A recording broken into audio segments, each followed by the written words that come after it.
নমস্কার সকলকে। মাটির থালা ডিজাইনের আজ চতুর্থ দিন। আমি থালাগুলি ডিজাইন করার জন্য ফেব্রিক্রিলের এই দুটি রং ব্যবহার করেছি, গোল্ডেন ইয়েলো অ্যান্ড হোয়াইট। আর তুলি ব্যবহার করেছি সোনাই কোম্পানির এই তুলিটি।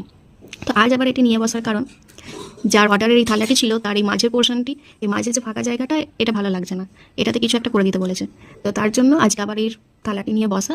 আপাতত আমার এই থালার সেটটি কমপ্লিট। তো আজ দেখা যাক এখানে কি করি।